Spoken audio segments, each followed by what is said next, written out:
Understanding our chakras. Our chakras are core energy centers through which we function, not only physically and emotionally, but also spiritually, and are the filter with which we experience our lives. When our chakras are out of balance, we feel stuck in a negative pattern of behavior, and this can affect our physical health, relationships, abundance, confidence, success, family, friends, and interactions, and the experience we have in the world around us. Think about chakras as just another way to gauge your alignment. A chakra imbalance can manifest itself in health issues and recurrent themes in your life. When even just one area is out of balance, it will become very difficult to find the energy balance you need to manifest your desires, as you will be manifesting through dysfunctional energy. Many people are familiar with the law of attraction. During the manifestation of this law, we express ourselves through each of our chakras and move our energy from crown to root, and then from root to crown. The result is we've moved our energy towards the earth, resulting in a life or physical experience we've created for ourselves in our reality. And our aim is to work our way back upwards to the heart, where we come into full embodiment with our spiritual self, and continue to the crown, third eye and crown, where we experience unity and consciousness.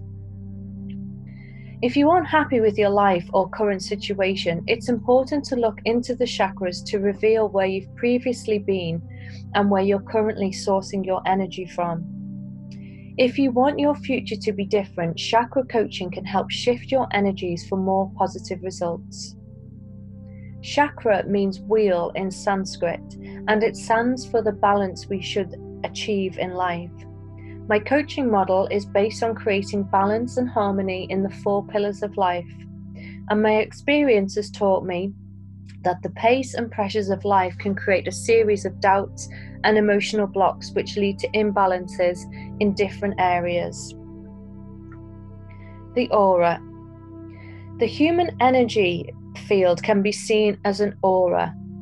Many people say that if chakras which have somehow become misaligned or damaged are healed, then the physical body becomes healed too. Malfunctioning chakras can become deficient or excessive in energy. Blockages to the chakra can cause stagnation and stop the upward free-flowing energy being distributed around the body effectively and efficiently, and can block the entire energy flow to that area. Blockages often correspond to emotional, mental, or spiritual issues. A healthy chakra will be responsive to messages from the internal and external environment. Health is determined by the flow of energy being received and computed by the energy circuits of the chakra and its corresponding body system. A healthy chakra will open and close like a lotus flower, taking in energy from its environment and releasing and filtering energy that it no longer needs. Science of chakras. Our chakras and our energies. Our energy centers are the chakras that allow us to function on a spiritual, emotional, mental, and physical level. Our chakras allow us to experience the events and energies around us and are responsible for the way we walk through life. Should these energies fall out of balance, positive experiences may be seen as negative ones, as the unbalanced energy has an effect on how we perceive and experience the world. Our energy and spinal cord. As a central aspect to our nervous system, our spinal cord is key to the balance of our energy. Not only does it manage the many nerves that allow our body to feel, move, and react, but they are central to the glands that comprise our endocrine system. Balance of the spinal cord is in part key to balance of our lives. Our central nervous system. As previously discussed, the spinal cord is but one component of our central nervous system. This system includes the brain, the brainstem, and hundreds of billions of neurons that are so vital to our being. Together, this system allows us to process the little details of everyday life and help make or break our experiences day to day. Our peripheral nervous system. Unlike the central nervous system that only contains a handful of main parts, The peripheral nervous system consists of a dozen cranial nerves. This, of course, does not include the over 30 pairs of spinal nerves that are also connected to the spinal cord, and thereby connects the central nervous system, known as the CNS, to the peripheral nervous system, known as the PNS. These nerves are located throughout the entirety of the body, from every extremity to the other. The hypothalamus. Lastly, we have the part of the brain that acts as the primary controller for various systems, including our hormonal and endocrine system, the hypothalamus. The hypothalamus works as a primary signaler that helps to regulate everything from body temperature and blood pressure to stress and sleep. Regardless of its many smaller functions, the main function of this structure is to maintain the overall balance of the body. Life as a mirror. According to the famous psychologist Carl Jung, our various behaviors, personalities, and archetypes are universal projections or mirrors of our emotional qualities. We have love and hate, war and peace, strength and weakness. They show both our positive and negative qualities and represent the multifaceted soul of human consciousness. As Jung describes, we have several archetypes of the collective human unconscious, including the hero and villain, the fool and wise sage, the giver and taker, and the victim and villain. We will talk more about the work of Carl Jung and archetypes later in this course. Recognizing our daily experiences and how they reflect the energies in our emotional worlds can help us understand our emotions and behaviors more clearly. This understanding allows us to unlock our greater potentials and break free of archetypes we do not wish to be held to. For instance, during this course, you might find that you fit into the victim archetype. We might also find that you share several more positive qualities of the healer, the mother, or wise sage. We can embody these qualities by becoming aware of our dominant traits and refocusing them to better display our more positive aspects. It is when we create these healthy archetypes that we have the chance to navigate the world around us without being subject to constant emotional triggers. What is a projection? Life is a mirror of our feelings, and until we look into that mirror, we may never truly see ourselves and our roles. Looking at the truth of ourselves allows us to stand up for what we want to become and opens new opportunities to develop into whole beings. When we project, we take our inner emotional states and externalize them. This keeps us stuck in the same energy, never really moving forward. This can happen on an individual scale or a societal scale, like when large groups of people project their negative qualities, those that they refuse to see in themselves, onto other groups or people. Parents may project their insecurities onto their children and romantic partners. They blame one another for their unhappiness that actually lies within them. When we project, we are hindering our growth and spreading that into our environment. And given that life is always a perfect mirror for the attitudes we embrace, our attitudes ultimately create the surroundings around us. For example, we may believe that we are unattractive and that we are unloved. Holding such beliefs will actually manifest in our lives, leading us to truly believe this. Alternatively, if we believe we are beautiful and worthy of love, we can find small confirmations of that scattered throughout our lives. We will see such affirmations in the world around us and rise to it. This applies to our archetypes as well. If we identify with the victim archetype, we may see others as the enemy, whereas if we identify with the fool archetype, we may view others as more intelligent. Understanding that our projections are merely our emotions in distorted images is the first step in being able to shift our perception. Once you shift your perspective, you can grow, and that growth is key to becoming aware of your energy, behavior, and the level of consciousness of your responses moving forward. Modifying our behavior to fit our situations based on our consciousness depends on our ability to draw upon our inner awareness. One cannot happen before the other, and we cannot skip stages if we wish to develop properly. It's therefore all the more important we master an understanding of ourselves, our perceptions, our archetypes, and our views. Doing so affords us greater strength for our new chosen paths and readies us for the new challenges we will ultimately face and conquer. We can choose which archetype we wish to live by. You can choose the wise sage or the mother just as easily as you can choose the fool or the victim. And we can live weakened on the outside just as we can choose to empower ourselves. With deepened awareness of who we are, there is little we cannot accomplish. Patterns of behavior. According to the famous psychologist Carl Jung, there exists an essential part of our awareness that can shine a light on our unconscious behaviors. These darker parts of our personality are what Jung called our shadows. And these are the sections of our beings that are underdeveloped and remain unexpressed.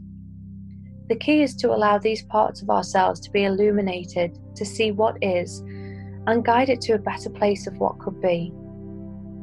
Our archetypes ultimately reflect how we feel about ourselves and whether or not we believe we deserve love, self-care, and worthiness. Your inner connections can allow you to use your current archetype as a stepping stone towards higher development and consciousness. As you gradually accept more responsibility in your life, you may feel more empowered and engaged with your surroundings. To master archetypes is to master yourself, and to master yourself is to master your energy. Archetypes and energy. Caroline Myss. Our archetypes can free us from our negative thoughts and feelings to awaken our divine potential. They can illuminate the lesser known corners of our soul to reveal brilliance and strength. As a source of emotional, physical, and spiritual power, they can help free us from fear if we can learn to overcome them. Our challenge? To face the archetypes and recognize the opportunity to develop our personal power, thereby making its divine potential our own. The goddess Kali holds the power of the saboteur. It's the destructive archetype found in each and every one of us, and like all archetypes, is a two-sided coin. The opposite end of the saboteur's destruction is rebuilding and rebirth, and though the saboteur can use its destruction for harm, its energy can be used to dismantle the negative areas of your life so they can later be fixed or healed. All archetypes have two faces, and it's within your power to learn how to use each of these to your advantage. Many of our most important talents are not known from birth. You aren't born knowing how to paint or how to heal or how to love those around you so deeply. However, you can learn these things, much like you can learn courage, faith, and confidence. Our divine potential beckons us to rise above our most basic needs for physical survival.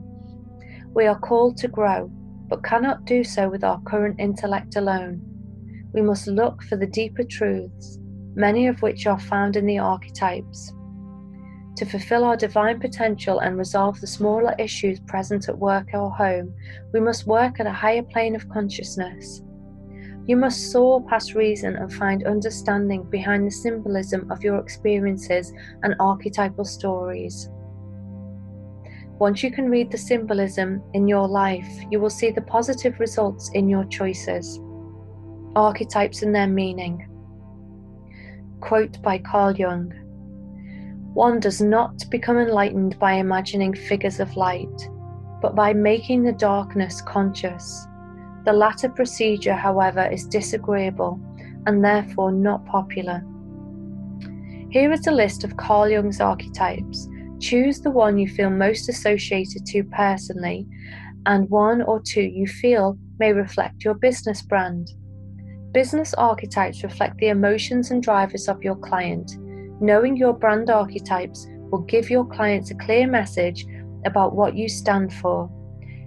The following is a list, but not exhaustive, of the common human personality types. The shadow. This archetype represents the dark side of everyone's brain and is aimed at immediately satisfying needs. The anima. This archetype reflects the feminine part of the psyche, Both men and women have this, but in men it forms an unconscious opposite. The animus. This is the male part of the psyche.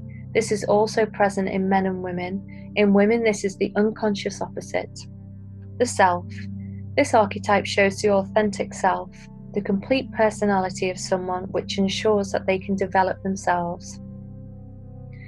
Apart from these, several other archetypes can be discerned that are especially recognizable from mythology, folk tales, and the world of fairy tales. Authors and film directors have also frequently used the archetypes above. There are more archetypes to be had, such as the child, the hero, the great mother, the wise old man, the trickster, the youth, the fair maiden, the sage, the orphan, the magician, the innocent, the ruler, the explorer, the creator, the caregiver, the rebel, the lover, the jester. Caroline Myss states that we have 4 archetypes of survival which represent different issues, fears, and vulnerabilities that you need to confront and overcome as what Caroline calls your sacred contract. And they are the wounded child, which may manifest as self-pity, blame, and resistance to moving on through forgiveness. The abandoned or orphaned child, which manifests as failure to mature and obsessively searches for surrogate families structures to experience union rather than moving on. The magical or innocent child, which manifests as lack of faith in miracles and transformation. The eternal child manifests as the inability to grow up and accept responsibilities. The dependent child may become dependent on others for their physical security, consistent inability to be relied upon. And the victim plays the role of the victim because of positive feedback. The saboteur manifests as self-destructive behavior or the desire to undermine others. And the prostitute. Assess all transcriptions only in terms of how they will profit you, not what they will cost you spiritually. So have a look at the archetype list and the business archetype framework.